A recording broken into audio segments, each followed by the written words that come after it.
the star, lighting up the screen near and far. From Celestia to live TV, Nicole Oliver's the queen, you see. Oh yeah! Acting sharp, got style and grace, bringing heart to every place. Big or small, she owns the scene. A legend strong, a voice supreme.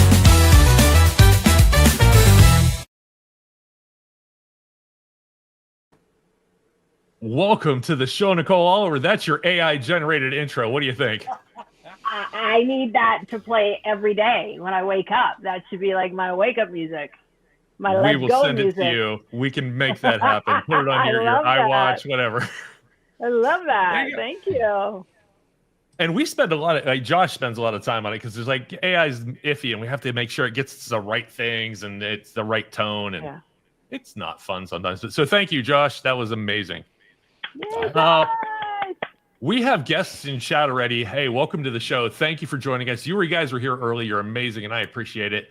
We're going to get to your questions. I promise you. We're going to start this conversation off with Nicole. But before we do that, we had a guest on last year at some point. His name's Chris St. Pierre, and he was doing a musical called Speed 2, the musical, based off the movie, or Speed the musical, based off the original movie, and it's sold out. It's sold out. I can't go see it. It's here in Pittsburgh, and congratulations to Chris St. Pierre. I actually hear the reviews of it are amazing. It's a little local theater, but he's killing it. So I just want to get that out there. It's amazing. Speed the musical. Speed the musical. Yes, please. I'm there for it. I'm there for it. As soon as I heard about it, I had to have him on the show. I was like, "Yes, you're a genius. I want to talk to you." And it's great. I'm so glad he said he was going to finish. It was going to happen, and he did. And it's sold out. I wanted to go, and I can't. I just can't get in. So congratulations to him. But we have Nicole Oliver, and I would love to go through your list of stuff that you have done. However, I saw somebody try to do that, and I think it took like 6 to 7 minutes. And I'm not going to go there, but let's just say if you don't know who Nicole Oliver is, you know who she is. You've heard her voice somewhere. You have done so many things with your voice, with your face, with your brain in helping to shape the industry. You're everywhere, and you've done so much, and it's such an honor to have you here. I really appreciate you giving us your time because I know you spend a lot of it working. So thank you for coming and visiting us. Oh, my pleasure. Thank you for reaching out and asking me. This is great. I have done a lot, but it's always really nice. It's a nice reminder when you hear other people say it, because no matter how long you're on this planet, or especially in this business, it's so much easier to think you're not enough than to sit back and go, I'm okay. You're more than enough. You're doing everything you can for the industry, for us. So I like to think of it as that way. You are entertaining us. Yes, you're getting paid and all these, but your job is to entertain us, and you've done it since. Wait. I have a thing here that I had to ask you about on IMDb, which is often wrong. It shows one of your first credits as Galaxy Express 999. I believe you were 9 years old, if that's true. Like 1694 was the date. No, it's wrong. That would have been at the beginning of my career. When I was 9, I was dancing. That was I started auditioning and doing some theater, but I didn't really do my first paid professional gig under the union and all that stuff till I left university theater school. So, but that was still 31 years ago. So no, it was 7 years. It was 7 years ago. Everything was 7 very years ago. long years. Yeah, but I have an odd number. Yeah, odd is always funnier than even. So there you go. Yeah, I've been. I started off this show trusting IMDb. Like, you have a movie coming out next year with so and so. Like, no, I don't. Like, IMDb is not a trustable source. So I wanted to ask you first because it seemed a little odd that you were doing voice work that early. But maybe somebody thought that was your voice. Maybe it's. Or else the project itself has an IP that's been around for that long. So when it comes to a start date, IMDb goes, that's the start date. I see. Yeah. Good point. Yeah, because you're going sometimes over work that's existed for 10, 15 years. Death Note. You came in, and I think that they're better with saying whether it's a dub or a recent dub or newer version. So back then, Galaxy Press 999 I know was older Like I'm thinking Macross City age, if I'm dating myself, No, that sort of stuff. yeah. But well, let's move on because that wasn't you, and that's a silly question, isn't it? Well, I was in it, but it just wasn't at that year. It was probably 93 or 94. I was working on that project. So you, So those are, oh, good. no, I was just saying, so those are my, all those things on IMDb I have done. There's a lot of them. Not that, But, you know, but not I'm when you were pretty 9. lucky. Not when I was 9. No, a little bit older, just a little bit older. Yeah. So you've done a lot of work that for kids, teens, and all that stuff. But I want to know about you when you were a kid or teen. Did you watch cartoons? What kind of person were you? Oh, Bugs Bunny, Flintstones, and Scooby Doo. I would have got away with it if it wasn't for those darn kids. Like, I loved Flintstones every day. At lunchtime, I'd run home from school to watch it. And Scooby Doo, love Scooby Doo. I love Me a Good Mystery, still do to this day.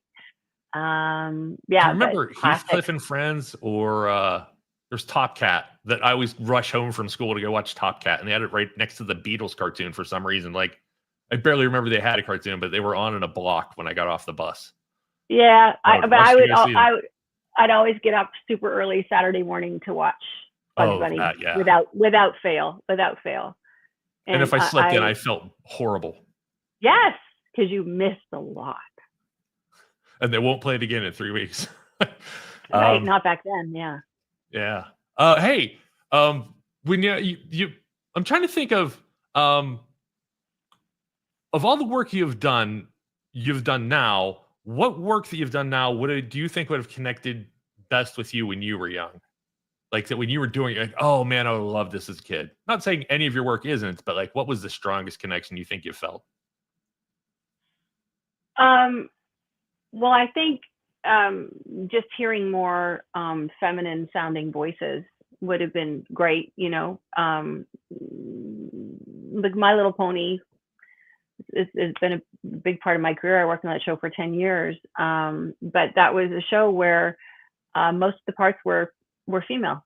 And that's a real rarity in the industry in general and in animation, right? If you're lucky, maybe a couple of parts are women and the rest are men identifying. So that show, there's lots of different things at different places. I was really grateful that, you know, I was doing voice work when I had kids, but they weren't interested in it at all. Like, I'd try and read stories to my kids using different voices, and they'd be like, "No, Mom, just talk to us in your normal voice." Like, "No, thank you."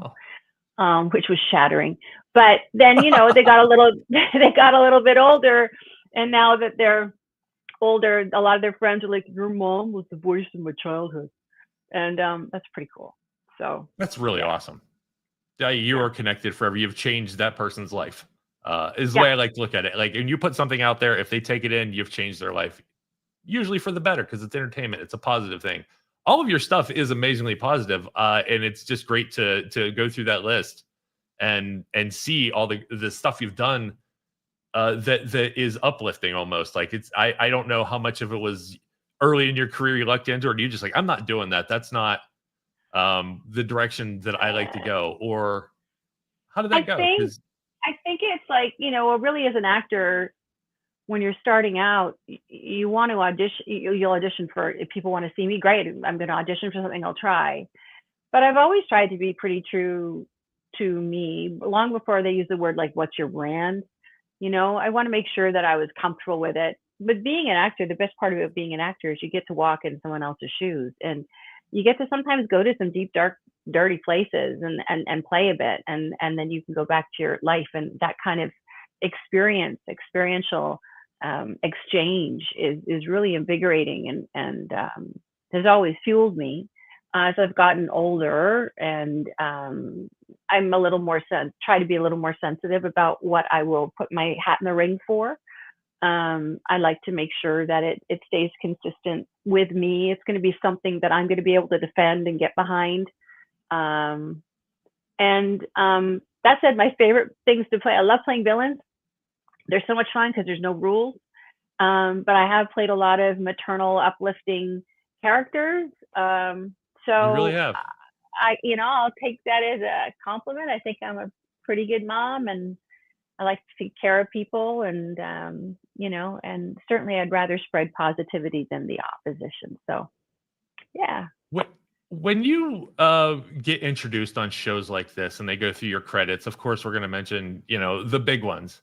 What are some of Yeah. the credits you wish people would bring up and like, oh, that was one of my Oh, favorite. wow. I want you, if I asked you to do an intro and like, this is Nicole Oliver, actor on these shows, what 3 shows would you do? Oh, wow. It would depend at different times. I mean, Well, now I'm now, pretty much, right now, I wish people would always remember that I did that too. well, such a good question, Daniel. I'll beat you up with them.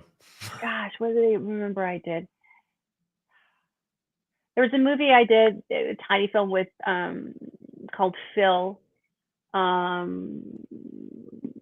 love that part. I love that my first gig ever was for Kung Fu: The Legend Continues with David Carradine. I watched love that that. show. I watched that and Time Tracks and Babylon 5. Like they were like on the UPN network or whatever. I watched it. Yeah. I love that I got to do not 1 but 2 episodes of Outer Limits because I love science fiction, so that's fantastic. Early on in my career, I had a part in a movie called Mariette and Ecstasy that never came out, and it was set in a convent, and it was about a nun that believed she had the stigmata and she was the next coming of Jesus Christ. And I played a nun who was actually the devil. And John Mahoney from Fraser. John Mahoney from Fraser was in it. Rutger Hauer was in it. Mary McDonnell, Dances with Wolves, was in it. Ava Marie Saint, Alfred Hitchcock actress from back in the day, was in it. It was a huge ensemble cast, and it was being made right around the time.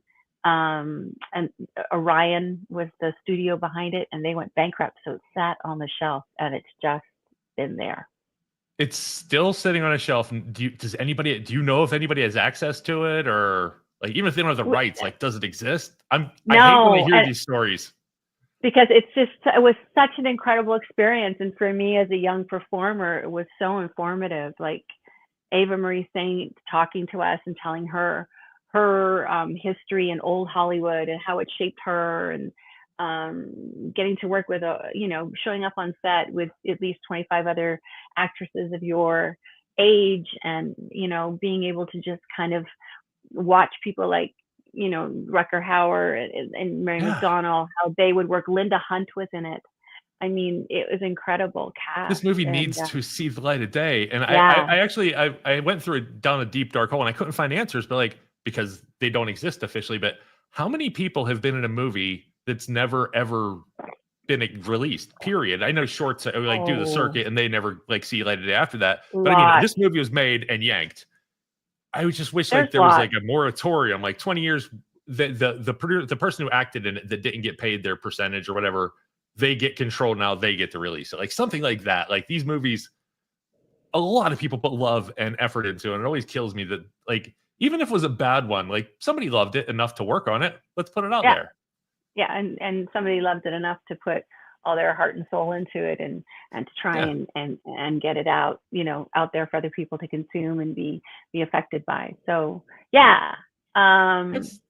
If anybody out there can do this, make this happen. Let's I really want to see that movie. The names you've mentioned, even when you were talking about the plot, I'm like, that sounds fascinating. That's really I've always liked stories around the religious and what if Jesus was a female? What if she's right? That sort of thing. I'd love to see the movie explore that. So let's get back to you. Really. Sorry, I get sidetracked easy. Yeah.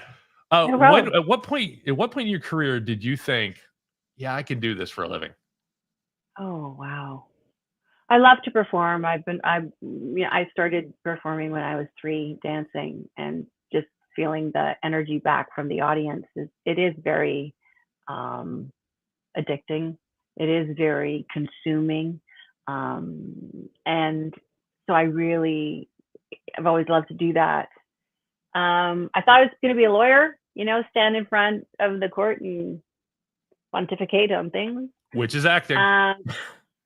Right. And then I did the high school play, and I was probably 15, going on 16, and that changed everything for me. Yeah. So I told my parents I wanted to be an actor, and after they stopped sobbing uncontrollably, they told me I needed to go to university, at least get an education. And I'm really grateful. They said they'll support me, but you need to get your foundation so you can support yourself. Now, do you have And multiple degrees from multiple continents? Did I I read did. that right? Yeah, so I have my Bachelor of Fine Arts with honors from York University in Toronto, Canada. Between my third and my fourth year of university, I got accepted into a program at the British American Drama Academy, which was also affiliated with Yale School of Drama in the States. And I went there, and my classmates were from all around the world. And that was incredible, because all of a sudden, it's not just my little city that I'm in Toronto, or my little continent, North America. It's like the whole world, and you're meeting other people that have the same dreams and desires and goals as you, or the same quote unquote problems, and you realize it's just all part of the process. And then when my kids were really little, because that makes the most sense, I went back to get my master's in professional communications, and I had a specialty in international and intercultural communication. And I went back to school because I needed to feel smart again, and wanted to know that I would be judged based on the effort I would put in. I could actually tangibly see the effort out. Because as an artist, it's very hard. You don't ever really hear anything unless you get the gig. You don't hear how close you got, or really what people think of you. It's just or nothing. Actually, it's tumbleweeds. You hear nothing. And so it just was really nice to do something, to go, yeah, I am smart. Yeah, okay, this is really interesting. I do have an opinion, and it can matter. And so I went back and got that. And oddly enough, I think because I had that degree, it really helped with some of my voice directing I've been doing on projects where they're really culturally specific projects that you wouldn't think maybe someone like me should be attached to. But You're speaking of Molly of Denali, right? Yeah, Molly of Denali, for example. And there's been a couple of other projects. One that's coming out I can't quite talk about, because otherwise lawyers will show up and I'll get in trouble. But that I directed. Nobody watches this show. And you'd be surprised. So yeah, the education part has been a huge part of my life, and I'm really grateful for all of it. Yeah.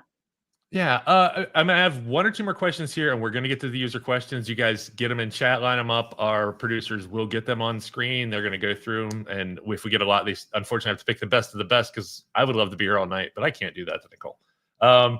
Nicole, this is kind of a artsy fartsy sort of thing that I thought I would be clever in my head, but your schooling and your acting has taken you all over the world, and I just need to know, at any point, did anybody get you that Dr. Seuss book, Oh, the Places You'll Go? Because no, just following your career, you've been everywhere, and they can't get you that book now. You've been there, but is there somewhere you have not been that you would love to visit? Like, what's your next dream visit, vacation, or destination?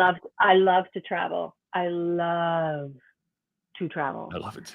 I would really love to go to South America. I would love to go to Argentina. I would I've always wanted to go to Machu Picchu, also in Peru. Okay.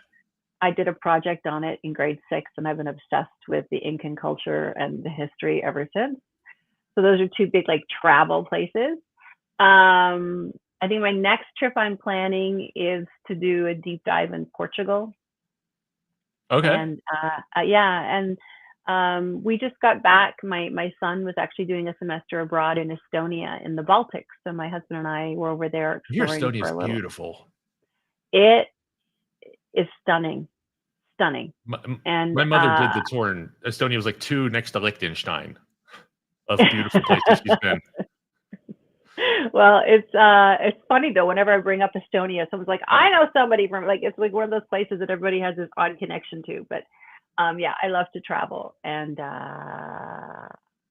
yeah, so those are some places I would like to go. For sure. Awesome, thanks. I was just curious because when I look over everything you've done and the projects you've worked on, I was like, she's been everywhere, but there's got to be a place someday, and I hope you get there. I really do. I've been interested in Argentina, but I also want to do it as a jumping off point to go to Antarctica. I really want. Yeah, nobody goes. I want to. You can keep the cold. And I'd I like don't to like see the cold. I want to see the penguins though. When I was in Australia, we went and we saw where the penguins come in at night when they're coming in, and they go back to their little houses, and that was so incredible. Sitting there watching all the tide come in, and eventually you'd see all these dots on the waves as they're coming in, Yeah.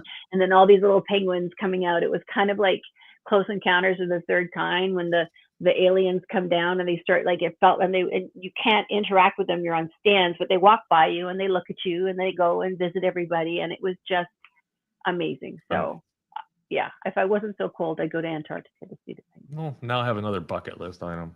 Thanks. You're welcome. So we're gonna get into the voice acting part of your career. So we'll get those questions up soon. I'm gonna lead it off. How do you know if you're the right role? The right.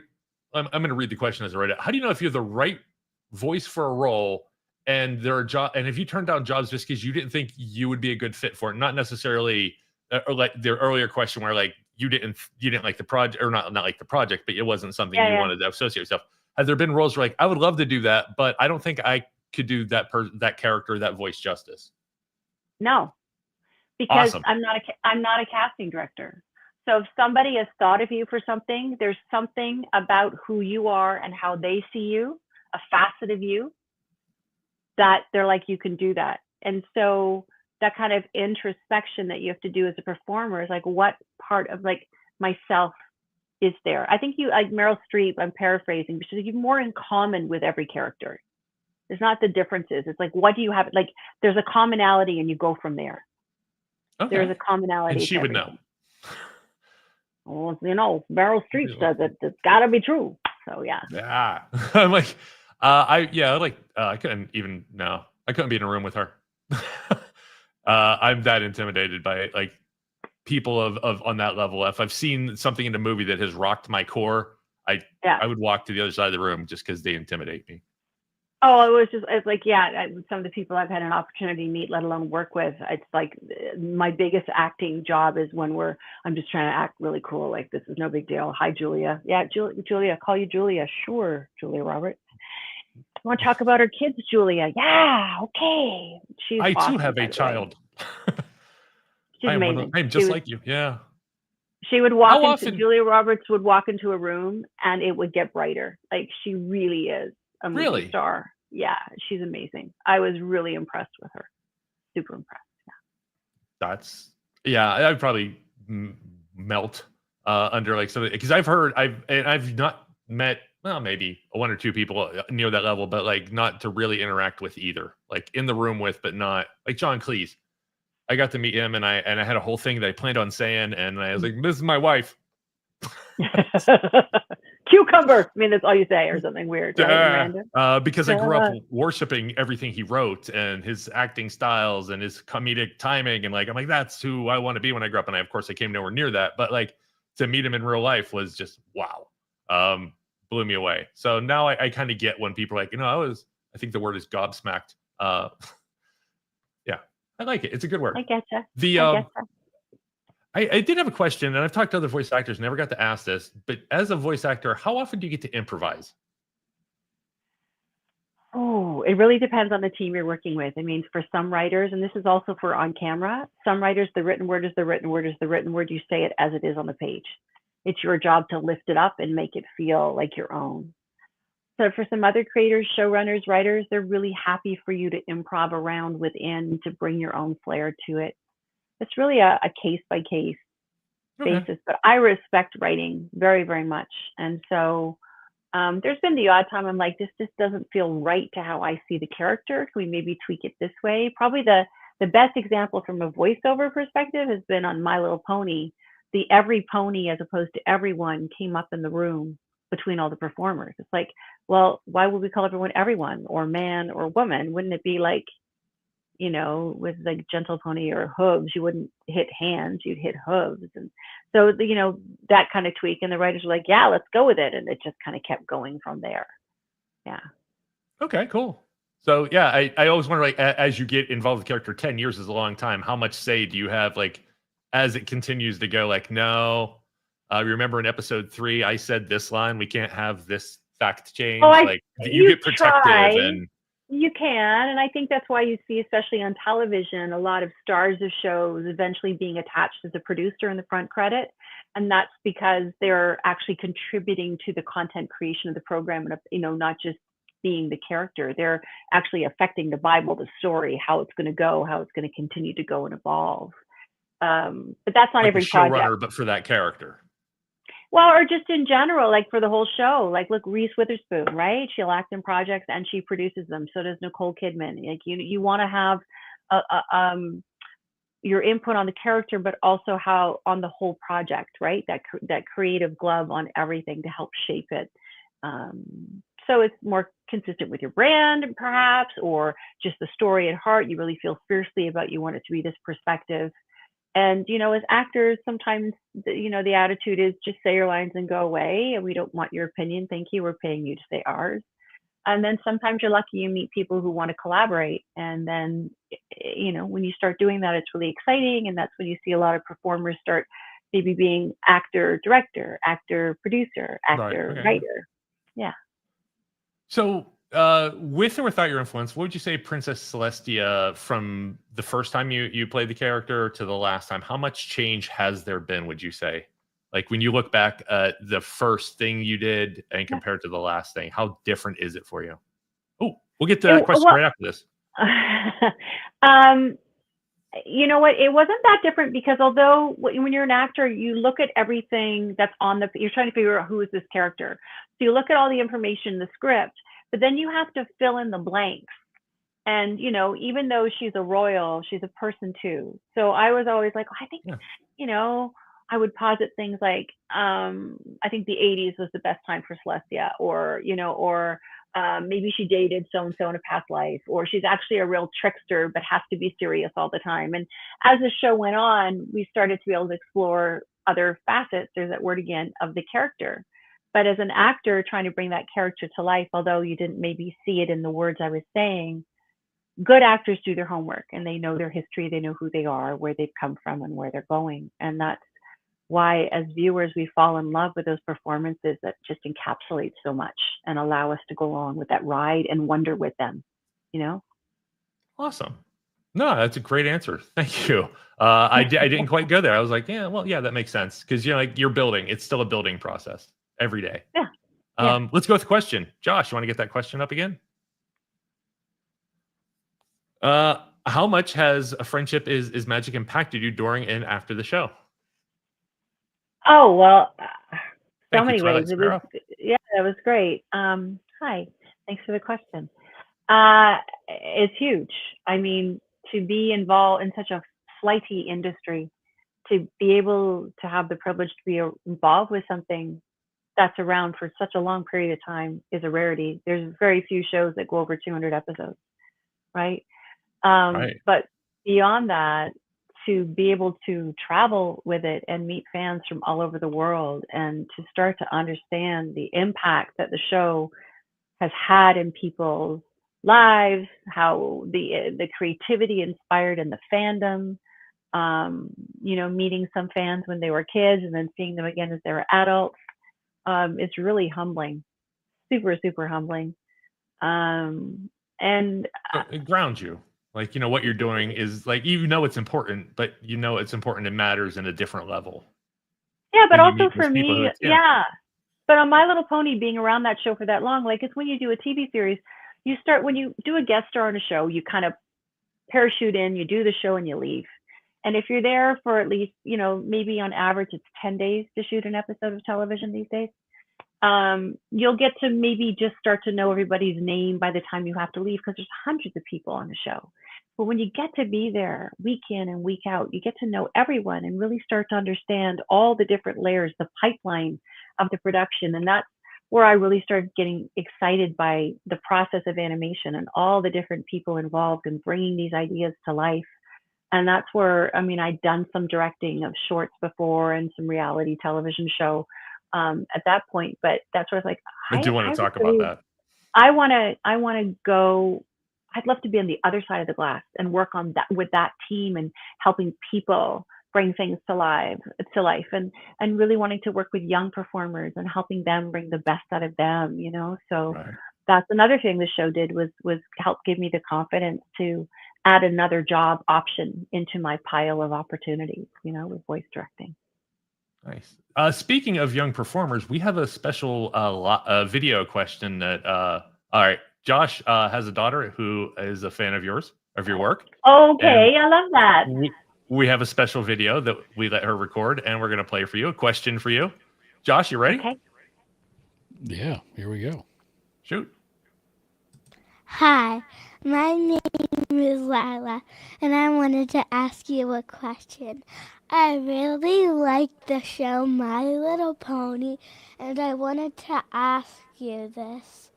If you had a pony power, what would it be?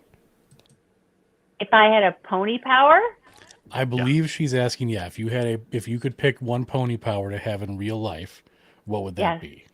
Yeah. To fly. Hi, Lila. I love your question. Thank you.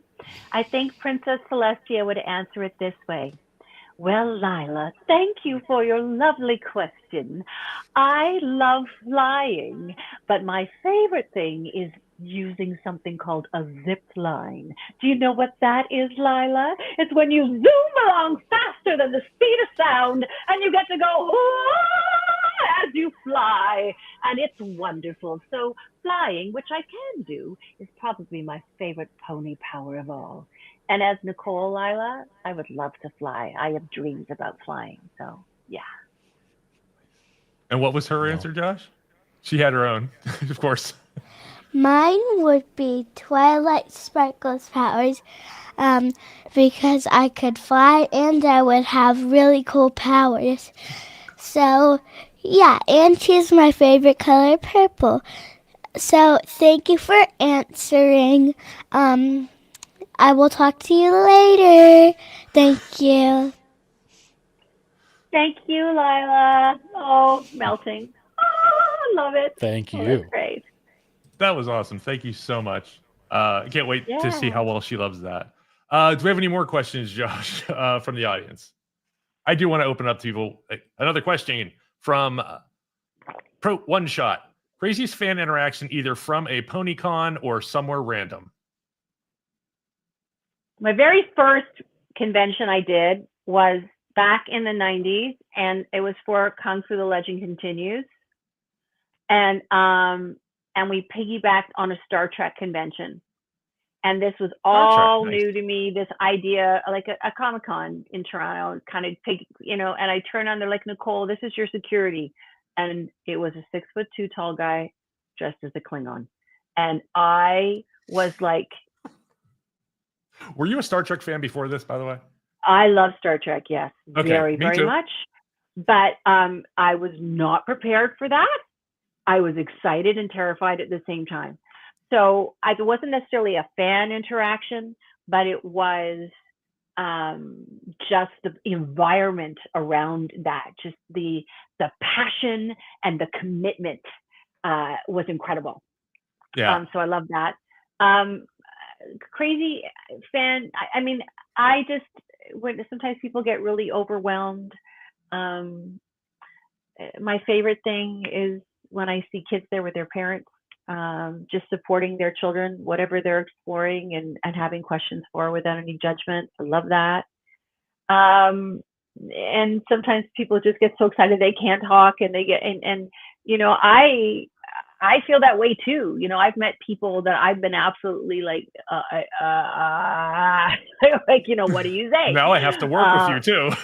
Yeah. So to be able, there's nothing really crazy. Everyone's been super respectful, and that's amazing. That's great. I found that the conventions are generally full of people with tons of respect. Even like when you walk down certain aisles, they're like, please don't have a camera out. Most people won't. Like, just even if they're not taking a bill, just won't even pull it out. I've seen a lot of respect. Actually, my first convention was a Star Trek convention, pure Star Trek before conventions were a thing. And when people dressed up, and it wasn't like normal, like it is now. Like they call it cosplay now. Back then they called it nerd. It was like, but I went to one. I didn't dress up, but it was. I loved that there was a feeling of family sort of thing. Like, we all enjoy this one thing. We get it's a TV show. That's fine. But it's really nice. And then going to bigger Comic Cons and everything as they became pop culture cons even.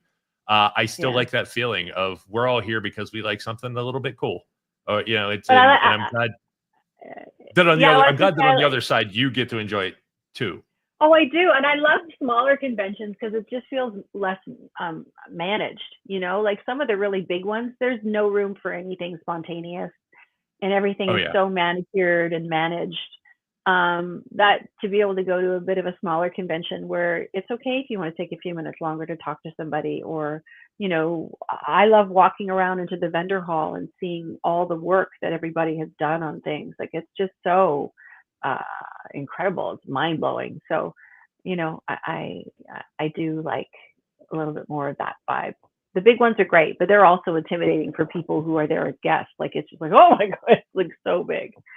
Yeah, you're just being escorted around. Stand here, do this. 4 hours, I'll be back to get you. Stand here, do that. I went to Yeah. Awesome Con in DC, and there was a line to meet David Tennant and Billy Piper from Doctor Who, and the line to get a photo with them was, and it was something like $200. The line was 3 to 4 hours deep, Yeah. with reservations, and then they would get to the autograph table if they had time to sign autographs for the 20, 40, whatever. I was like, I'm like, this is too much. I like smaller conventions where I could literally walk past, stand in line, and say, oh, I remember you, like, and then go and say hi and thank you and all the things.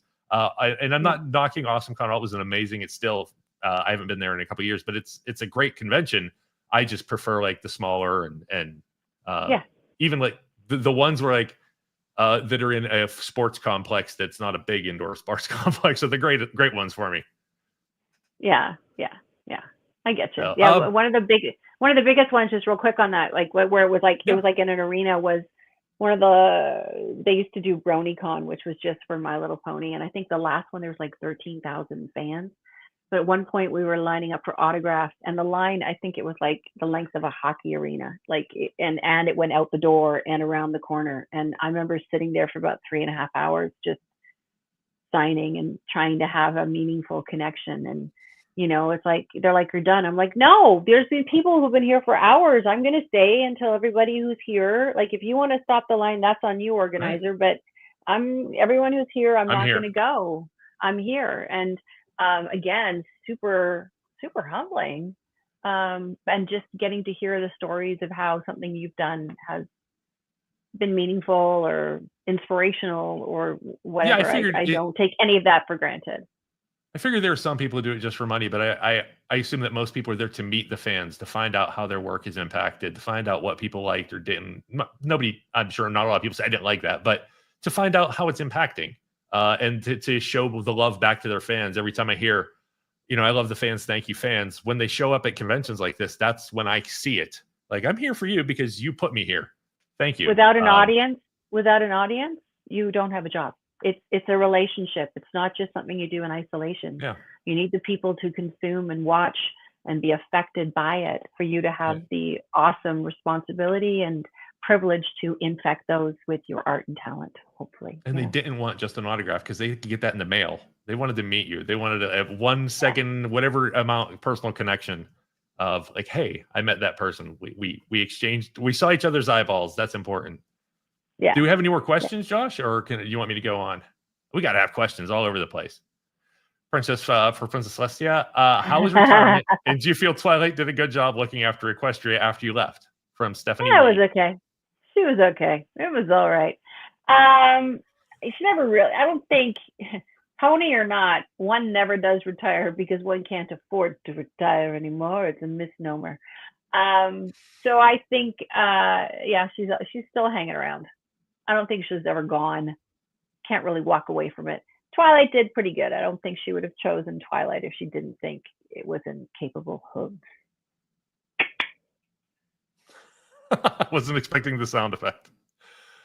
Do voice actors have... Oh, no, go on to the next one. No, we'll go with this one. Second question is from... I'm not going to pronounce that. Chronos Productions. Yeah, I got it, right? Second question is, the Dragon Prince, why did Zubia, did I pronounce that right, interfere with Rex Ignatius's... No, I'm not doing it. Avazandum, yeah, fight in the most recent season. Well, because it was her love. And I think the heart got in the way of logic, as it often does for many people. Things, animals, fantasy creatures. It's all there. Yeah. That I do have a question directly for you on that. You work on a lot of shows that deal with fantasy and fantasy names. Do you ever get tripped up saying all these things and then have to go back and be reminded that's not how it's pronounced? Because I'm going Oh through a no. list of characters just you have played, not just other characters in the show. I'm like, how do you keep your name straight? You take a pencil and you're like, how do I say that? And you write it phonetically on your page in a way that makes sense to you. And if you have to, you write it phonetically above the script every time you say that name so you remember. Because sometimes it's months between episodes or seasons, or sometimes it might be every week, and then that just becomes like saying bread, milk, Right. cheese, you know. But yeah, I always ask, just could you please remind me of the pronunciation? Because I don't want to be in the middle of a great take and I got to do it again because I said the name wrong. Because I can't just change that, especially like Excuse me, that's Uzi what, Nat Pepper? yeah, exactly. And in some of the stuff, like it's one thing if it's one sentence, but in Dragon Prince, I had huge monologues and these big emotive moments. I want to make sure I'm saying it right. I don't want to have to try and do that again, you know, if I don't have to. Thank you. I was always curious about that, like, because Yeah. I mangle my name's Nathaniel, and I mangle that some days. I've been saying it for a couple of years now. Write it out phonetically and put it on a piece of paper. Nah. Remind yourself every day. Yeah. Just a new tattoo. I might as well. There you go. Do we have another question, or do you want me to move on? I'm going to throw one in here. I'm interested in because Okay. I was very happy when I looked at Nicole's IMDb there to see that you did the sorceress from He-Man in a Yeah. PlayStation game. And so the question I'm seeing here is, that's not the right one. If you play games, what game would you consider to be your favorite? Or as an alternative to that, I know that you've got some kids that are probably game playing age. And you know that you had said that their friends recognize your voice from things. Has any of the video Yeah. game work come through your house as well? Oh yeah, World of Warcraft, right? Well, sure. Yeah, League of Legends. Yeah, He-Man. I actually did the cartoon show too, so I was Sorceress and the Queen in that too. Yeah. So that was pretty darn cool. And the video game. Video games. I used to play. I liked Myst. I'm dating myself, but I liked Myst is logic. beautiful. Yeah, I love it. Was so pretty, and I love like you know, figure out like how do you like in real life. I love to do escape rooms. I'm not that great at it, but I love them. I love the whole idea of escape rooms. I think they're great. My boys are playing. I'll go downstairs and try and like the dexterity for moving everything. I'm like, how do you know what to do? I don't know. I find it very overwhelming. Wii bowling is like the limit of my physicality. Wii bowling is still amazing, though. It's still amazing. Yeah, we kept it, and we also have the Atari with like Centipede and Pac-Man and all that, like with the cartridges you pop in. I So, still like, have those my are- original Atari from when I was 7 years old. Yeah, that's the one. We have it too. Never get rid of love it. No, never getting rid of it. Love playing those games. And of the new games, I wanted to play The Last of Us, but they're just so freaking scary. Like I love being scared, but I watch it like this. So I don't know how you do a video game when With a you're controller, like. no. Yeah. So yeah, but I love, like, I'm Chandra's Feathermoon and the World of Warcraft, and it's really wonderful working on a franchise like that, and the scenes and things I get to do are quite deep. Again, lots of acting. I mean, there's the go there, not now, all those kind of like, you know, little interactions, but it's really nice when you have a character that has a really substantive story as well, because that's, as an actor, what's fun to play. Yeah. I'm torn between two questions here because you probably watched He-Man around the same time I did. And then to play the princess, just that had to be cool. But I want to know, let's go with that one. That was a better question. I had two lined up, and that one just like, yeah, like, was it neat to play something that you were culturally aware of growing up that was almost, I don't know how much you watched it. I watched all of He-Man and a lot of She-Ra, because She-Ra had a better enemy. Yes, She-Ra had a better enemy. Skeletor was nothing. Mordok or whoever he was much better. It was great. And like, you know, just doing the voice of the, you know, He-Man, you must, like, just trying to figure out how to get I played a couple of characters in my voiceover career that have been around for a long time. So I did like Mrs. Two Shoes from Tom and Jerry for a while, right? So that character's evolved. Yep. Yeah, it's evolved. Having lots of different voices do that character over the years.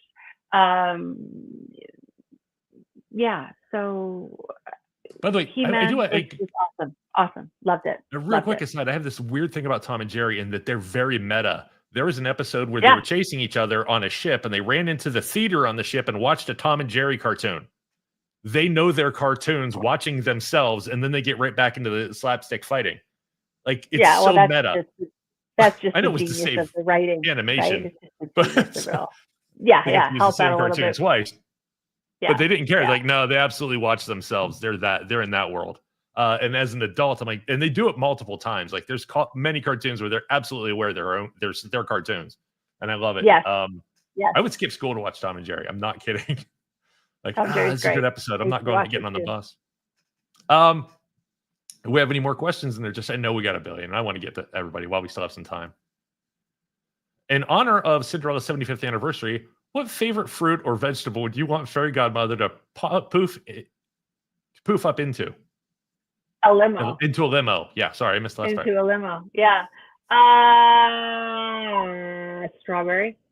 I got some gooseberries today. That could be interesting. I think that looks a little carriagey like, maybe not necessarily a limo. I don't know. I'm gonna say eggplant, but not for the reason. I'm gonna eggplant, but not for the reason people were thinking. I'm not going there, but like that's why I stayed away. I stayed away from that for that very reason. Yeah. But it was a big spacey vehicle that's sleek and shiny. Like, you put 4 wheels on it, haul it out. Could work. Yeah. You said it. Carrot, I'll go along with you. Yeah, a carrot. Sure. A purple. Yeah, you carrot. can't say it because somebody will clip it out immediately, and that's the viral clip of the Nicole Oliver. Like, she said this thing kind of dirty. Yeah. How many action figures do you have of you? Look, I'm in my office. How many action figures of me do I have? I've got quite a few. My favorite one was a fan gave me a Funko pop figure of me. Like, they made one of me person, Nicole Oliver. That was kind of fun.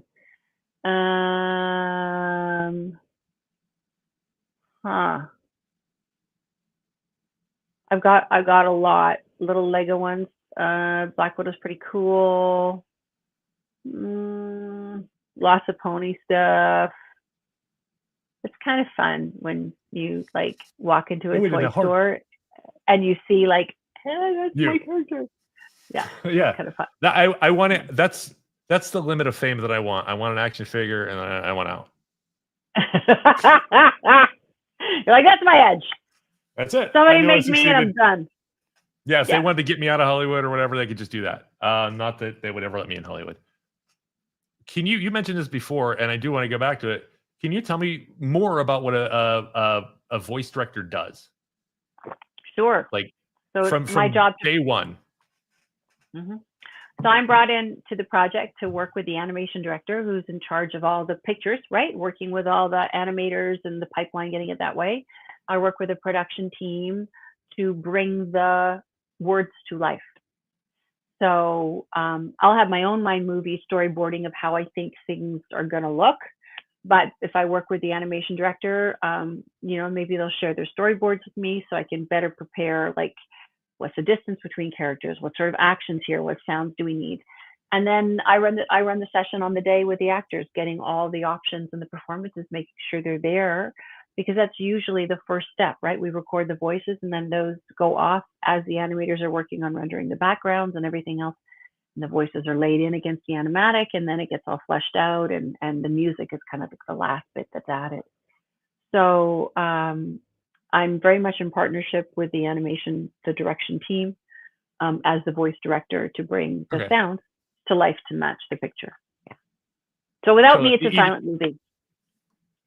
So yeah, you even get to the far, like, whenever there's a direction of the character screams, you find out what kind of scream they're looking for versus what's typed on the note and how bad is the scream, or Well, the animation director is often, well, hopefully, in on the call. Sometimes I'll actually get to preview what the boards look like, so I'll know how long they're looking for. Sometimes it's like, I don't know. So I'll have to get screens of different lengths and making sure that they're editable, that when they go into, the dialogue editing stage and that post-production phase, that they have all the options that they need to bring it to life in the right way. Yeah. It sounds fun. It's like that puzzle solving you mentioned earlier. Yeah, it's really great. I love being part of a team. I love, today I was actually directing something, a new project here, I can't talk about it, working with some young performers, and it was just so much fun. Just the sense of play and possibility. It's wonderful. It's invigorating, Yeah, I always leave a session so happy. I love when I get to interview and talk to young performers getting started. Yeah. We try to do once a year. We're going to do it this year, probably with content creators, YouTubers, whatever. Find 3 people who are up and coming, who like have a plan and they're working on it. They've been doing it for a year or so, and just talk to them because we did it before. And the amount I love watching those faces and seeing those minds click and that absolute 100% optimism. And then when it starts working, you get to see that. I love that. There's something very infectious about that. But that's having been in the business now for over 37 years professionally. And I'll say 37 because I've earned every one of them. You have.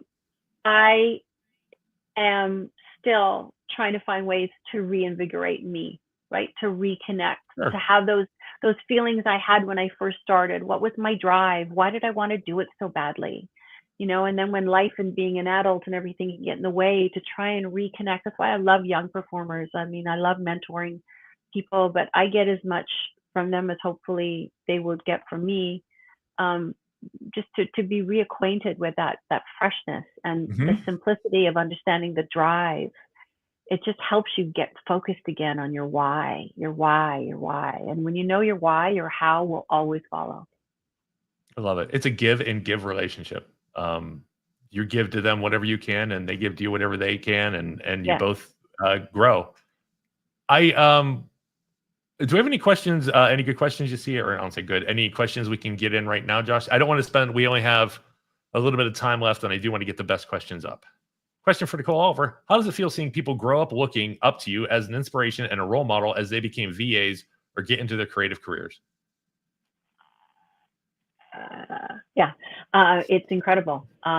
It's humbling. It's like how I have 2 boys and they're launching. It's like bird launching. We kind of are referring to it as my peer group, right?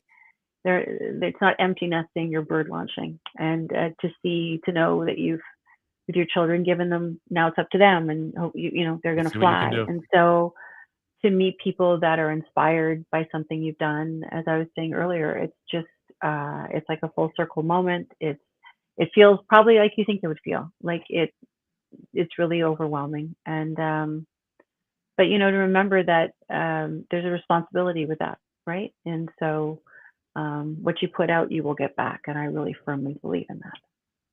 100%. 100%. That's why this show only does positive stuff. There's enough shock, just enough out there to get people angry, to get clicks. And this show will never be as big as those shows, and I'm okay with that. I just want to do positive things. I want to put positive out there. I want to meet people like you. I want to hear these stories. I want to walk away going, wow, the world is full of good people. There are good people out there. Most people are good. All those things. And thank you for giving me that. And thank you for that question. What was that person's name? I want to get it up here. I forgot to say it. Gary the Neutral. Thank Gary. That was a great question. I really appreciate that. Anything else, Josh? Question here from Brandon Kwan. Does Nicole Oliver know all of Canadian voice actors, including Christopher Plummer? Well, Christopher Plummer is an incredible actor, period, not just a voice actor. I have, and he's no longer with us, right? So, but in my past, I have had the opportunity to be in the same space with him and to shake his hand and say hello. Imagine another just great, has his own gravity. Another great Canadian performer is Donald Sutherland, and my son actually worked with him on a movie.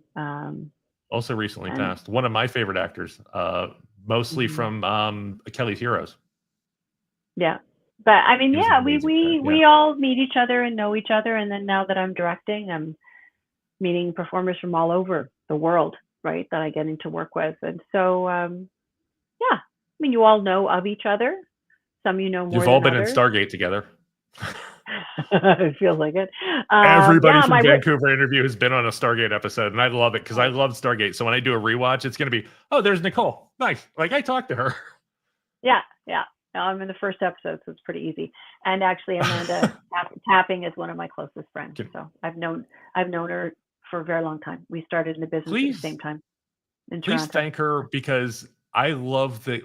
I know the writers, wrote the character and all, but I love that her character was taken seriously the entire series. That she wasn't like bubblegum, like nothing like that at that time. When that show came out, women weren't treated that way. Even if they were strong female characters, they weren't treated seriously the entire time. And I love that.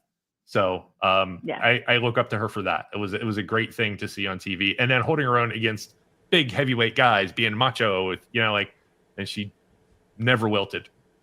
Yeah, no, she crushed it. She's awesome. She's an awesome person, and she's done a lot of other things. I hate to just stick on that, but that's where we are. Yeah. She's done a billion, including her own show, and I'm very fortunate to call her a friend. So that's awesome. We're gonna go. Can we mind if we do a little promo of our next interview and stuff we have coming up on our show? Yeah. Josh, do you want to lead this?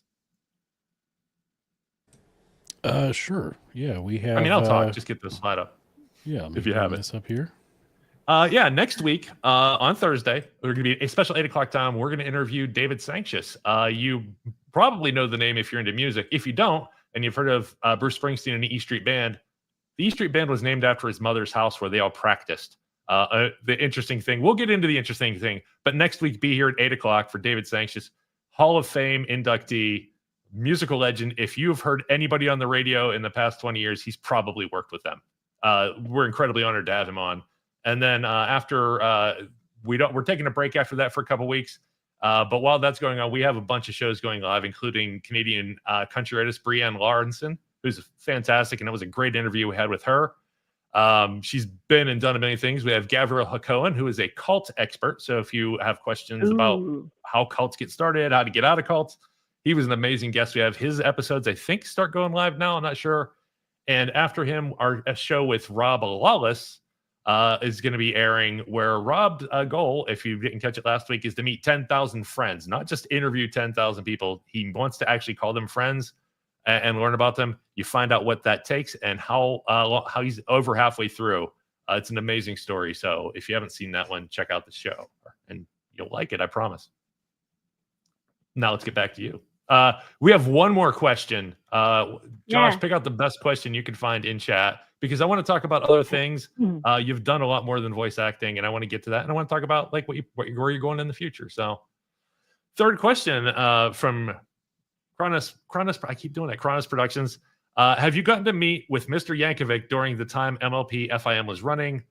What's he like as a person? Side note: I'd like to unofficially invite you to Mare Fair, a small con. Well, thank you for the invitation. Yeah, I'd love to come. You can just reach out to my people, and my people will tell me and figure it out. Weird Al, no, he recorded on his own. He is great, talented, mad crazy talented. Love his stuff long before he was on MLP. But no, unfortunately, he was on his own when he was doing his stuff. So, yeah. I have a Weird Al story. I sold the Weird Al. I was on Pawn Stars, and I sold a Weird Al autobiography on the show. And then he played my clip at every concert for the next year. And I wanted to just be invited on stage once, since he's using my image. And I'm like, come on Al. Now, I was a huge fan growing up. I'm still a huge fan now. And he is absolutely a musical genius, 100%. So, and genius probably on the side. Genius with an accordion. Who knew? And everything I've heard is he is amazingly gracious and giving to all of his fans, and anybody he works with. He's that kind of guy, from what I hear. Because I got to be on a Weird Al talk show where they interviewed me about selling a Weird Al book on Pawn Stars. It was very surreal. I'm like, I was 5 minutes on the TV show that 8 people watch. Let's move on to you. And, I want to know, the movie Wonder. I love that movie. It is one of my all-time favorite movies. Yeah, mine and too. I'm going to rewatch it just to see you in it. but it's a great movie. How did you end up in Wonder? That's Like just every actor ends up in everything. resume, man. You audition. And it was really funny because it came along at a time where I was like, maybe I'm just gonna stop. Like it's a lot, trying to raise kids and keep putting yourself out there and all the rest of it. And it was an incredible experience. And the director, Stephen, he was so supportive and wonderful. And a little bit of trivia: my character's house, is 5 blocks from my actual house where I live. So I got to be able to walk to work with a cup of tea.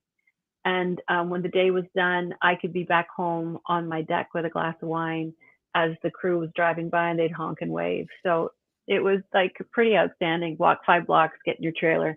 Then we shot during the summer, so the weather was great. And then the rest of the stuff was feeling done. inside at that description. Yeah, it was pretty outstanding. It was like, wow, this is great. 45-minute drive home every day. It kills your soul after a while. So like that made me so happy. Yeah, I just get up in the morning and grab my tea and walk up the road. Like, hi everybody. And so it was great. Yeah.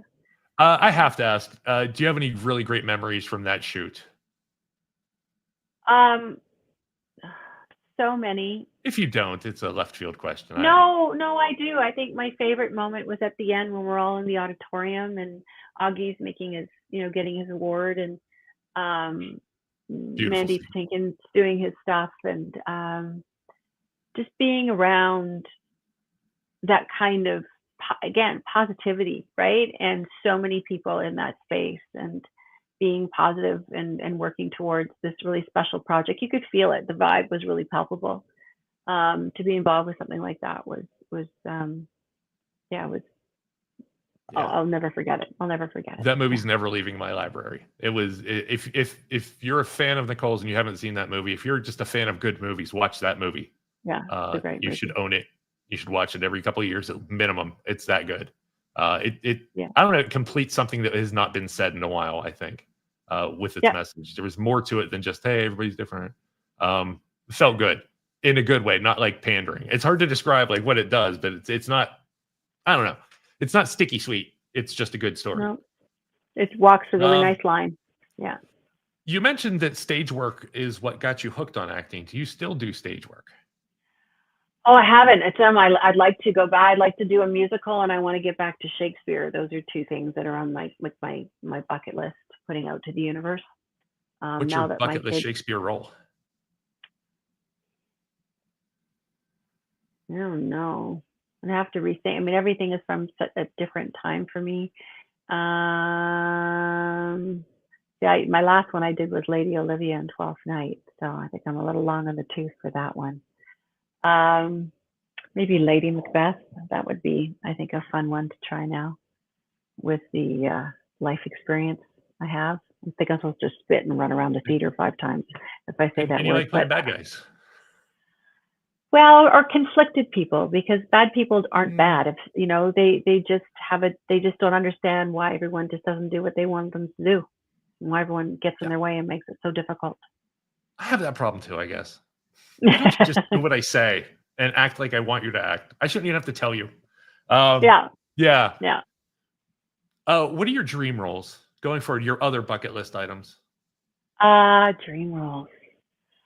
I would love to play, like, one of my first roles was a police officer. I would love to play like a detective, a really gritty, kind of dirty, part, just investigating something dark and mean and weird. I'd love to do that.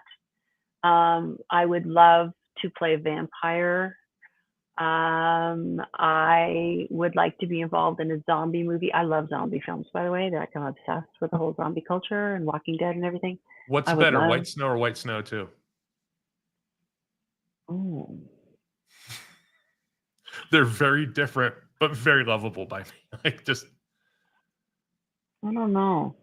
I mean, Nazi zombies or Nazi and Russian zombies. It's probably Nazi and Russian zombies. We'll go there. Yeah. What about Black Summer? That was filmed up in Canada. That was great. That was a really cool kind of take on the whole again, the I didn't whole see like that one. it's good. I love any like that I do believe that we have a tomorrow and there's rainbows and the world will be okay. But I do have a certain attachment, Fundamental darkness. desire. Yeah, I do enjoy. I think it's more interesting to play that. That's challenging. That's fun, and as an actor, that would be fun. So anything in that kind of realm would be great. Okay. Yeah, yeah. I was just curious, like horror movies. We just recently interviewed the writer director of In a Violent Nature. If you like that movie, filmed in right No, I in the haven't south seen of it. Toronto. Okay, I haven't Beautiful. seen it. I'll have to look for it. It Yeah. follows. Think of Friday the 13th, but it follows the killer. And when I say Okay. follow, it entirely like there are slow parts of the movie with no dialogue for like 10 minutes because it's following the killer who doesn't just magically appear behind a teenager and kill them. It's Right. like you follow him going through the woods, and it's so brilliantly done. But yeah, I just had to throw it out there because we're talking Canadian horror films now. I don't know how we got here, but yeah, he killed it. He absolutely did an amazing job. I don't know why I'm talking about it right now, but let's go to. That's okay. I can ramble. I get so easily sidetracked sometimes. I wanted to find out. I'm going to scroll through my questions. I had another one.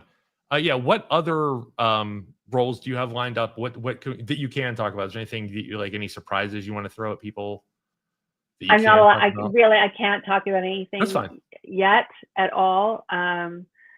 They'll take my children away from me probably and take my house. I don't know. I am directing on some projects. I have acted in some projects that are coming out a little later this year. Voice acted in some projects that are coming out, but I can't say anything about. But it's gonna be great. Yeah, I'm staying busy doing all the different things I like to do, and And you do a lot. You really do a yeah. lot. It was so hard to research you, and I loved every minute of it too. I was like, I know that one. I click it like Kung Fu. I'm like, I'm probably one of I don't know how many people like you have to be this age I think to even understand that was a thing like in the 80s, 90s, early 90s. 90s, yeah, 90s. Yeah, but I watched that show. I'm like, okay, like I watched that whole block of action adventure hour or whatever they called it, and it was great. Yeah. They were doing a good thing. It's sad that they only had like 3 or 4 shows before the company that was doing it. Like, sorry. I did want to just jump in real quick on something you did in the past where you were on TV as a host, not acting. Oh yeah. Crash Test Mommy. Yeah. We did that for 4 years of my life. It was 4 years. Yeah. That was a lot of. I watched an episode, and I just want to, for you, when I mentioned Pawn Stars earlier, for you, what was it like doing a reality show versus what you thought reality shows were doing? Like, what surprises did you have? A lot of surprise. I mean, it is really well thought out. There's story editors. The people are really well researched, and while it is real, they have an idea of where they want the story to go, and it's your job to manipulate it to get where it needs to get. Right? Like, not all reality shows are real. I'm sure I'm not, blowing anybody's bubble when I say that, but it was great. It was a lot more work than I thought. After I had my kids 19 months apart. And I remember going out for lunch with my agent when my youngest was maybe a month old and going, okay, I don't know how I can do this. I went back to work after my first was born. I did a movie called I Want to Marry Ryan Banks with Bradley Cooper and Jason Priestley for ABC when I was just 3 weeks postpartum with my first kid and I was away on location. And I was like, I can't do that again. That just about ended me. And he's like, well, what about this reality show? This could be interesting and it might not be as hectic. I was on the road every other week traveling for 5 days. It was super hectic. It was a lot of work. The hours were long. It was unpredictable. You would kind of plan, but you couldn't because you're dealing with real life and real people. And you're dealing with real people. And the consequences for that are huge. The responsibility was huge. So we did, 56 produced hours of that. I was also an associate producer on that and directing my side as well because it's my face asking all the questions and coming up with content with our story editor and everything. Who's incredible people, super talented. But it was really hard work. And had I known what I was getting into, I don't know if I would have gone into it because it's certainly didn't make my life any easier with 2 kids under 20 months. Yeah. Yeah. We recently interviewed Tanya Meme, who did Sell This House, and some of the things she's saying echo. Like, it was hectic. It's a lot more work than you think, and you're on your own. Like, they're not sending 30 people out with you. I remember one time I was I was filming a movie called The Foursome with Kevin Dillon, and we were filming on location, and it was a night shoot, and I wrapped at 4:00 in the morning. But I had to be able to start that Friday. We shot Friday, Saturday, Sunday, real time with the people. So the makeup team from my reality show met me on set of the feature I was finishing, got me dressed. I drove then, after having filmed through the night for a 16-hour day, to the next location, and had to work that next day like 12 hours. And I'm like sleeping on the hotel bed, trying to grab 30-hour nap so like I don't lose my mind. And that was like, there was nothing glamorous about it, but that was, I mean, yes, I'm very grateful for all the work. Sure. But I always say the worst that can happen is that, you know, I say I cook a pot of pasta every day. I put a pot of pasta, quote unquote, on the stove, and then I take it and I chuck it at the wall and I see what sticks. It's not, I'm afraid that nothing is going to stick. I'm afraid that the whole pot is going to stick. And I've been, I guess, lucky enough several times in my career where that's been the case. And I think that's what's kept me invigorated, involved, growing, learning, and ready for my next challenge. Wow. We're going to end it with that, Nicole. That was amazing. Thank you so much for being here. Thank you so much for sharing your time. You're an incredibly talented person. I'm fortunate to have you in front of me to answer my questions. Thank you for answering the audience questions. And thank you, audience, for asking questions. I'm so glad you're here. Please like, subscribe, and thank you for joining us. Everybody, please be safe out there. Have a great night. Bye.